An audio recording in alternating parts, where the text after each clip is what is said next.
Assalamualaikum warahmatullahi wabarakatuh. Halo semua, selamat datang di podcast Hukum Ekonomi Syariah. Nah, kali ini bersama saya Adi Dewi Apriyani. Nah, kita kedatangan tamu nih teman-teman, yaitu Bapak Profesor Dr. Abdullah Hana SAG MHI. Yang beliau ini merupakan salah satu dosen juga di Yayan Bone. Nah, sebelumnya Pak, boleh diperkenalkan diri dulu Pak? Ya, Assalamualaikum warahmatullahi wabarakatuh. Nama saya Profesor Dr. Abdullah SAG MHI.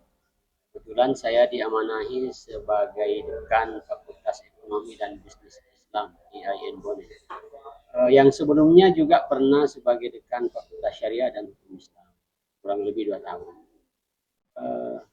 Saya beralamat di Jalan MT Haryono Lorong 1. Kebetulan sekarang saya sudah guru besar, profesor penuh ya 4E. Jadi kalau pangkat saya sudah maksimal, tidak ada lagi di atas. Mudah-mudahan pertemuan ini kita akan membahas sesuai dengan bidang ilmu yang selama ini saya ajarkan, mulai dari S1, S2, dan latar belakang pendidikan saya juga hukum ekonomi syariah. Alumni IAIN dulu ya. S2 juga hukum Islam dan S3 juga. Dan saya memang menggeluti kajian-kajian akademik yang berkaitan dengan masalah hukum ekonomi. Ya, jadi mudah-mudahan nanti kita akan bahas masalah ini ada relevansinya dengan masalah hukum ekonomi. Saya kira ya. Baik, luar biasa sekali kan teman-teman. Baik, nah tema kita hari ini yaitu mengenai kontrak syariah. Mungkin ada apa sih Pak itu yang dimaksud dengan kontrak syariah? Kontrak itu secara sederhana bisa dimaknai adalah kesepakatan dua pihak atau beberapa pihak. Kesepakatan itu yang menimbulkan sebab akibat hukum, ya. Melahirkan konsekuensi hukum, ada hak dan kewajiban timbal balik kedua pihak. Itulah kontrak. Berkaitan dengan masalah ekonomi, semua transaksi atau dalam fikih muamalah itu dikenal dengan istilah tasarruf. Ya, tasarruf itu artinya perpindahan harta dari seorang ke orang lain, itu harus menggunakan kontrak. Ya, apakah kontraknya bermotif bisnis atau non bisnis, ya, apakah tijari atau tabarruk. Semuanya punya aturan. Nah, dan sepanjang pengamatan saya, ya, karena saat ini memang banyak diwacanakan bagaimana ke depan akan lahir profesi baru yang namanya notaris syariah. Notaris syariah inilah nanti yang sangat profesional, memahami, dan dia banyak mengimplementasikan pesan-pesan Al-Quran dan hadis, atau dalam kata lain ketentuan-ketentuan syariah itu nanti akan diimplementasikan melalui wadah yang namanya notaris syariah. Jadi orang-orang yang ada di sana itu harus memahami betul karakteristik, prinsip-prinsip, kaidah-kaidah, teori-teori, ketentuan-ketentuan yang ada dalam ilmu muamalah, supaya apa yang diamanahkan Al-Quran dan hadis itu bisa kita bumikan, ya. Dan memang dalam pengamatan saya setelah berurusan dengan notaris konvensional, saya memandang memang keberadaan atau lahirnya nanti profesi notaris syariah itu sangat penting, karena ada hal-hal yang menurut saya itu sangat substansial, sangat urgen, di mana ada 3 prinsip yang menjadi karakteristik hukum Islam, khususnya hukum ekonomi itu, yang tidak terimplementasi dalam kontrak konvensional. Ada 3 ya, ada 3 karakteristik hukum syariah, terutama yang berkaitan dengan masalah ekonomi yang belum terimplementasi dalam kontrak-kontrak konvensional. Apa itu? Yang pertama, nomor 1, karakteristik hukum Islam itu adalah adamul haraj. Ya, beberapa ayat bahkan hadis juga mengisyaratkannya. Adamul haraj itu artinya menghilangkan atau setidak-tidaknya mengurangi kesulitan. Pengalaman kita kalau berurusan dengan masalah kontrak, kontrak yang formal ya, yang baku, pasti kesulitannya banyak. Harus melengkapi ini itu, ya kan? Nah, yang tidak kalah pentingnya, kita ini akan dikenakan biaya berganda. Karena yang harusnya satu kontrak itu bisa dipecah-pecah menjadi banyak kontrak. Pengalaman pribadi saya, ada namanya royal lah, ada namanya perikatan lah, perikatan perjanjian lah, ada namanya take over lah. Padahal substansi itu satu, itu jual beli. Ya, pengalaman saya, oh ternyata begini. Ya.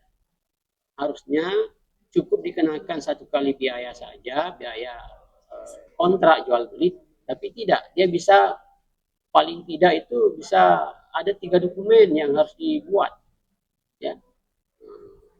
Jadi dan setiap dokumen itu membutuhkan biaya dan persyaratan yang rumit, harus ada ini, ada ini, ada ini, kan?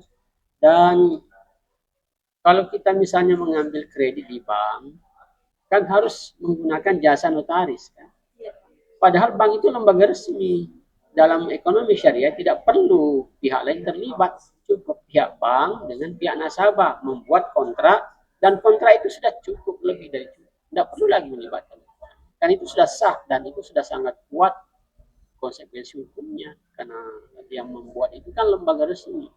Dia pakai stempel dengan nasabah. Tapi karena harus melibatkan lagi notaris pihak luar, maka sulit ini. Kesulitannya apa? Pasti butuh waktu. Belum tentu notarisnya sempat hadir. Butuh waktu, ribet persyaratan-persyaratan, ya kan? Dan yang tidak kalah pentingnya menyulitkan pembiayaan nasabah. Itu pengalaman saya juga. Nah, jadi nanti kalau ada notaris syariah, jadi tidak perlu hal-hal yang mesti ribet itu harus dihilangkan. Jadi prinsipnya hukum ekonomi menghendaki kontrak itu simple, jangan dipersulit, ya. Itu yang pertama. Ada muharat, ya, mengurangi kesulitan atau setidaknya kalau bisa malah dihilangkan itu kesulitan. Yang kedua, ya taklilut taklif. Taklilut taklif itu artinya mengurangi beban, ya. Jangan menambah beban orang. Orang mau ambil uang, malah dia yang diwajibkan lah ini itu. Ya, pengalaman saya juga di bank syariah. Kan saya butuh uang, kan? Butuh uang. Tapi malah kita harus lagi membuka rekening, dan di rekening itu harus ada saldo, harus ditahan minimal 1 bulan. Padahal kita kan yang butuh uang, bukan dia yang butuh uang, malah kita yang menjadi nasabah. Padahal terbalik, kan? Harusnya total itu uang itu tidak lagi dibebani kita, karena kita yang harus diberi uang, bukan kita yang harus memberi, kan? Jadi banyak hal yang sebenarnya kalau kita telah karakteristik hukum ekonomi syariah itu tidak terimplementasi dengan baik. Tapi apa boleh buat? Karena mereka memang bukan dibangun atas dasar kontrak-kontrak syariah, itu kan kontrak-kontrak konvensional. Dan kontrak-kontrak yang berlabel syariah pun saat ini menurut pengamatan saya masih dibayang-bayangi oleh kontrak konven. Jadi dia tidak betul-betul dibuat murni syariah. Jadi yang mau kita usahakan ke depan itu kontrak yang digunakan masyarakat muslim murni syariah. Jadi unsur-unsur kompennya hilangkan, karena itulah yang menimbulkan masuknya itu harat, beban dari kesulitan, dan itu yang menimbulkan ada taklif, beban, ya, yang boleh jadi beban itu berat. Jadi orang itu ngambil kontrak itu dengan terpaksa, ya kan? Karena apa boleh buat? Meskipun beban, karena kita butuh juga ini terpaksa. Jadi tidak ada namanya antara din itu, kan antara din itu padahal antara din itu artinya sesuatu yang dijalankan dengan lega, dengan ringan, mudah, ya kan? Itu namanya antara din. Antara itu kan sering orang terjemahkan suka sama suka. Suka itu artinya tidak ada beban, kan? Artinya malah orang senang dengan kontrak itu, malah kita senang, terbantu, bukan malah bertambah beban pikiran, manalah jatuh tempo harus dibayar. Jadi beban pikiran. Ya, jadi harapan kita kalau kontrak syariah itu nanti sudah diwadahi oleh lembaga resmi yang namanya notaris syariah, dan yang punya kompeten masuk di sini kan harus alumni HES. Alumni lain tidak bisa masuk karena mereka tidak pernah belajar. Jadi alumni HES ini kompeten untuk iya, hanya satu saja. Hanya satu. Prodi lain tidak ada yang bisa masuk. Karena tidak ada yang belajar desain kontrak ekonomi syariah. Tidak ada yang belajar fikih muamalah 1 sampai 3, kan. Tidak ada yang belajar mengenai prinsip-prinsip ekonomi syariah yang secara mendetail terkait dengan masalah hukum, kan. Iya. Jadi harapan kita ke depan ada nanti profesi baru yang namanya notaris syariah. Ya. Oh, yang terakhir, yang ketiga, karakteristik yang ketiga itu adalah at-tadarruj fil hukmi, ya, memberikan pilihan tahapan-tahapan dalam mengambil keputusan. Saya contohkan dan selalu saya contohkan. Eh, Kalau Anda sebagai pengusaha punya modal bikin ruko atau bikin tempat, tapi Anda tidak bisa kelola sendiri karena banyak kesibukan misalnya, tawarkanlah kepada pihak kedua, ke mitra, kita kontrak, ya, tawarkan untuk dikontrakkan ke pihak kedua dengan 3 pilihan secara bertahap. Jangan langsung melompat, lompat tangga itu berat itu. Pilihannya itu adalah yang dimaksud dengan at-tadarruj itu adalah bertahap, itu berjenjang. Jenjang pertama itu adalah tawarkan dia sesuai dengan kemampuannya. Kalau dia tidak bisa sewa, jangan dipaksakan sewa. Kasihan nanti dia itu kan pendapatannya tidak bisa bayar sewa. Apalagi kalau dia tidak bisa beli, jangan paksakan beli. Maka bertahap. Tahap pertama itu adalah tawarkan dia kerjasama. Kalau kerjasama itu mudah, ringan bagi dia, karena tidak ada keharusan membayar sewa, tidak ada keharusan membayar harga, dan pokoknya tinggal saja kamu jaga dan berapa nanti pendapatanmu itu yang dibagi. Kalau tidak ada, tidak usah, cukup kan? Jadi kalau nanti dia sudah dibina, tahapan pertama tawaran itu adalah pembinaan. Jadi pihak pemodal, orang kaya, bina orang bekerja di tempatnya, bina dia supaya punya nanti relasi, sudah pintar, punya langganan, kan nanti besar dia. Itulah peran orang kaya terhadap orang miskin. Jadi orang kaya itu harus berusaha agar orang-orang di sekitarnya itu juga nanti menjadi pengusaha, jadi saling menarik dengan cara bertahap melalui jenjang tangga-tangga. Tapi kalau sekarang kan yang komplain kan malah bersaing secara konvensional itu ya seperti hukum rimba. Siapa yang kuat melibas yang kecil kan, saling berusaha untuk saling bersaing tidak sehat, bersaing untuk saling menjatuhkan, bersaing untuk saling menghambat ya kalau perlu kan. Kalau perlu orang-orang itu gulung tikar, kita sendiri yang jaya, ya, itu tidak sejalan dengan prinsip yang ketiga tadi, tidak sejalan ya. Jadi harus kita bina orang, jadi orang yang punya modal harus bina orang yang mungkin modalnya dengan cara kerjasama dulu. Sama dengan Anda kalau mau jadi pengusaha, tidak ada yang bisa langsung jadi pengusaha. Anda harus dulu bekerja sama dengan pengusaha. Anda mau buka kafe, tidak bisa buka kafe. Kerja dulu sebagai karyawan kafe. Anda di sana dibina, begini cara melayani konsumen, begini cara mempromosikan barang. Nah, Anda sudah punya pengalaman. Nah, sekarang tahapan kedua, silakan Anda bisa saya lepas. Nah, ini maksudnya. Jadi tahapan-tahapan itu ada. Jadi bukan tahapan dalam arti saling bersaing untuk saling menjatuhkan, bukan. Tapi tahapan untuk saling melangkah ke depan, dibina orang. Nah itu juga kurang ya saya lihat. Jadi kita tidak bersaing secara saling menarik, tapi cenderung bersaing saling menjatuhkan. Itu tidak sesuai dengan karakteristik yang ketiga hukum Islam tadi. Itu kira. Jadi penerapan kontrak syariah di Indonesia saat ini tuh belum berkembang ya Pak?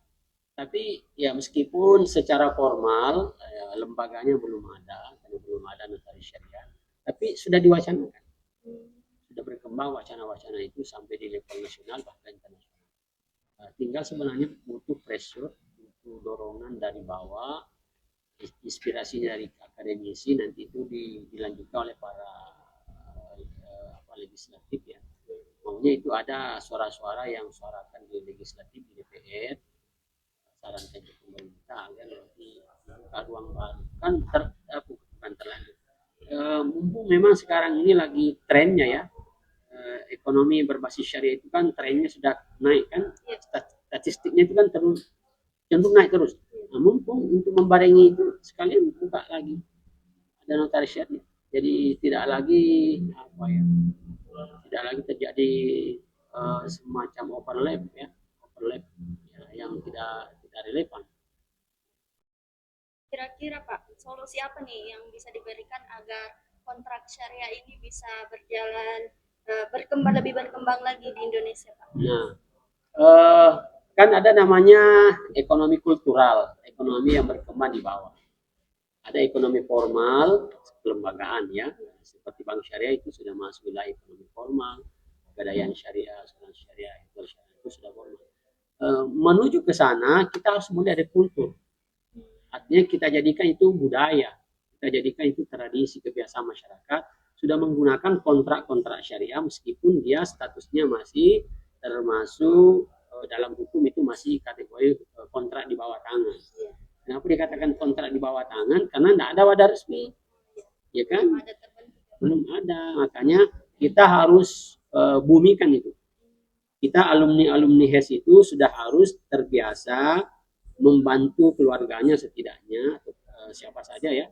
Kalau misalnya mau bertransaksi, sewa menyewa kios, sewa menyewa kamar, kita buatkan kontrak. Ya, jangan dibiarkan hanya secara lisan. Kita tradisikan itu ya, kita bentuk budaya baru di masyarakat bahwa masyarakat kita terbiasa berkontrak dengan tertulis. Tapi yang tertulis itu, itulah formatnya. Kita bikinkan format berbasis syariah. Jadi bukan format yang seperti yang ada di kontrak-kontrak konven. Karena kalau itu yang diikuti, itu tadi yang pertama kelemahannya, ribet. Padahal Islam menghendaki kita simple. Yang kedua itu bebannya lebih berat. Padahal Islam menghendaki kita bebannya ringan. Yang ketiga, di Islam itu ada pilihan tahapan, berjenjang. Orang disuruh memilih. Tidak hanya satu tawaran. Nah, kalau kontrak baku kompensasi sekarang tidak pakai pilihan. Langsung satu model tawaran. Jadi gini kita tidak bisa memilih 1, 2, 3, enggak, langsung. Ini kontraknya. Anda setuju atau tidak setuju? Enggak. Kalau Islam itu enggak. Kita harus berjenjang. Ya. Kalau kan Bapak ini punya buku ya Pak, Yeah. yang mengenai desain kontrak, apa sih yang mendorong Bapak untuk menulis buku tentang kontrak syariah itu Pak? Pada waktu saya mencari referensi, waktu kuliah juga dulu ya, masih kuliah S2, S3, ternyata saya temukan tidak ada yang pernah menulis tentang itu. Saya belum pernah menemukan referensi buku, jurnal tentang kaidah-kaidah keabsahan multi akad. Belum pernah ada.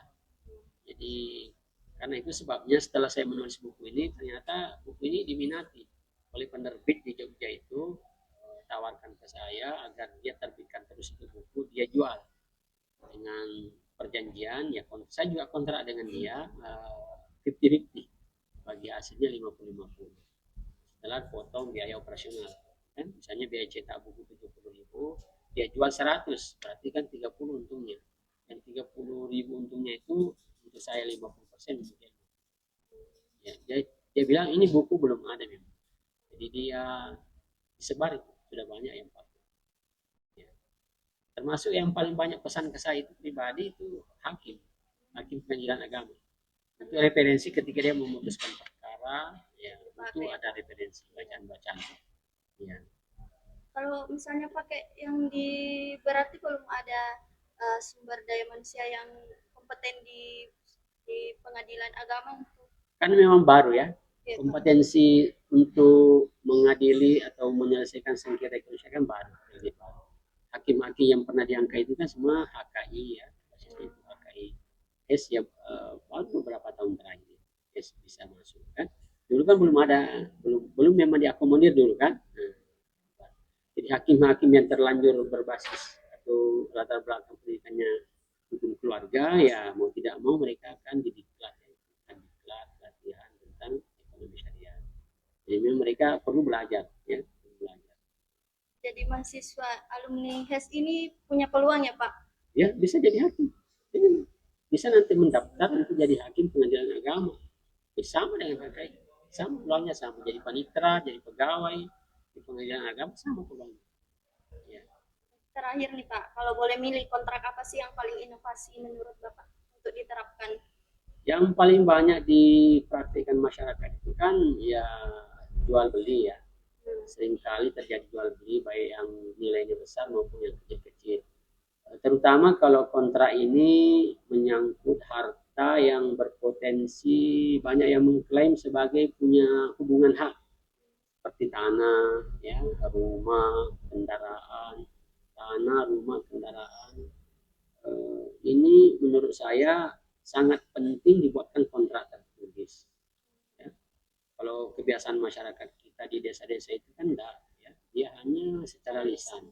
Padahal hubungan hak itu bisa muncul beberapa hari, boleh jadi setelah yang menjual atau yang membeli meninggal, mungkin anaknya atau apanya. Kalau tidak ada perjanjian tertulis, itu rawan nanti, artinya pihak yang punya hak sesungguhnya itu nanti bisa kalah. Bisa kalah kalau masuk pengadilan. Kan tidak ada bukti otentik, Iya, Pak. atau setidaknya ada bukti di bawah tangan, ya kan? Jadi perlu kita sosialisasikan. Nah, itu kita siapkan draftnya kalau ada keluarga mau jual tanah, empang, kebun, rumah, atau mobil, kendaraan. Kita siapkan draftnya. Supaya kalau dia ke notaris kan ribet. Ribetnya waktunya dan biayanya mahal. Kalau kita siapkan itu kan minimal mengantisipasi terjadi perkara. Ya kan? Baik, eh, mungkin sebelum mengakhiri podcast ini mungkin ada sesuatu yang ingin disampaikan Pak untuk closing statement kayak pesan atau harapan kedepannya untuk kontrak syariah ini Pak. Ya, saya berharap melalui perguruan tinggi kampus itu senantiasa diwacanakan apakah seminar, simposium, atau kepada buku kajian-kajian tentang bagaimana kita bisa mendorong agar lebih cepat lahirnya yang namanya notaris syariah. Ya, kita mungkin bisa sewaktu-waktu panggil mungkin yang apa ya, pihak legislatif, ya kita wacanakan, kita diskusi dengan pihak pemerintah, bagaimana itu bisa diperjuangkan agar untuk melengkapi adanya pengadilan agama sudah ada kan, ada pegadaian, perbankan.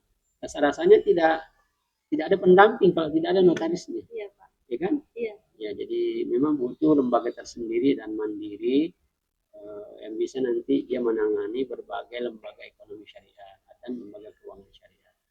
Dia berpasangan nanti dengan lembaga syariah. Tapi saya kira itu tidak akan lahir kalau tidak ada dorongan dari bawah.